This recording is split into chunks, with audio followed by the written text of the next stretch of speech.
Hi, I'd like to welcome you back to another edition of Our Take on Cruise with Roger and Shannon, or Shannon and Roger.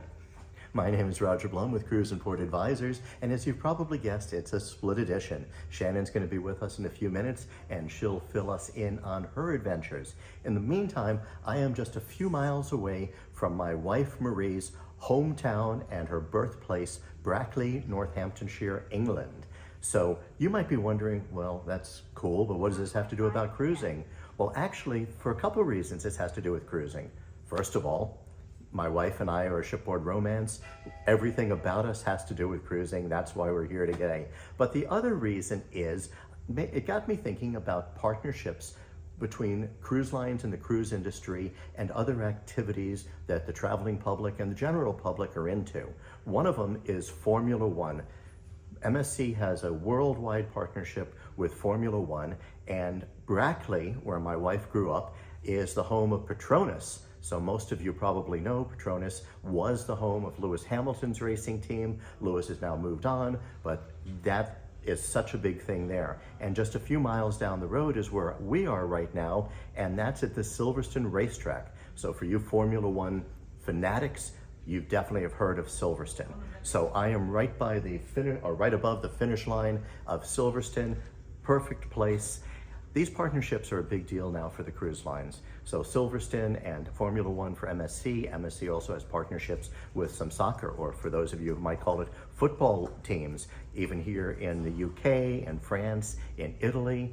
Most of you probably know about the Royal Caribbean partnership with Inter Miami and Lionel Messi. Carnival Cruise Line probably had one of the first partnerships with the Miami Heat, now with the New York Jets. And some of these partnerships are really very regional, like those Miami ones. Take Ambassador Cruise Line. They've just announced a partnership with the Scottish Curling League, and I believe croquet here in the UK. Now that's pretty regional. And even P&O Cruises has a partnership now with the football club in Southampton.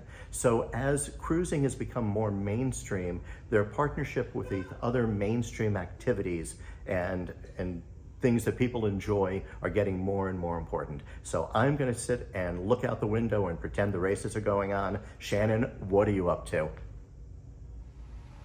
Hey everyone, it's Shannon McKee of Access Cruise. And Roger, I'm not sure you did me justice with that impersonation. I think you needed a blonde wig. Well, I hope you and Marie are having a great time back in England, and I love everything that you talked about around partnerships.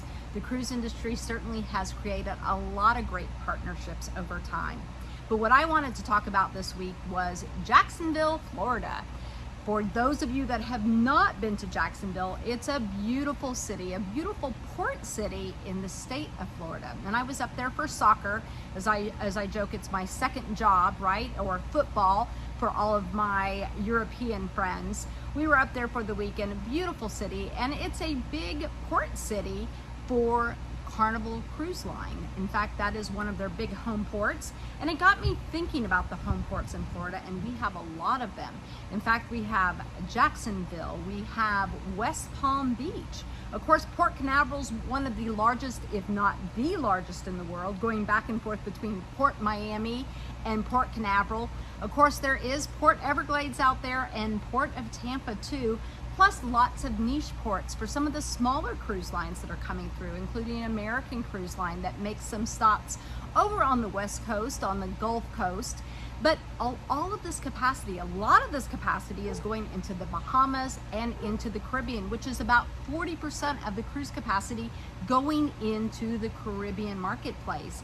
And that's great news, and the great news is that we see a lot of growth in Florida. In fact, MSC is building a new terminal at Port Miami. We saw great news this week with Royal Caribbean announcing another Icon class vessel. So lots of room for growth for the cruise industry for each of the brands, as we saw Norwegian as well as Carnival also announced new ships coming on the marketplace. So it's exciting to see, and being from Florida, I shouldn't say being from Florida because I'm actually from Texas, but living in Florida, it's exciting to see how Florida plays into the cruise industry and plays into the Caribbean market. So I'm glad to see you, Roger. I hope you're having a fabulous vacation, and I look forward to seeing you in a few short weeks in Malika for Sea Trade Men. Bye.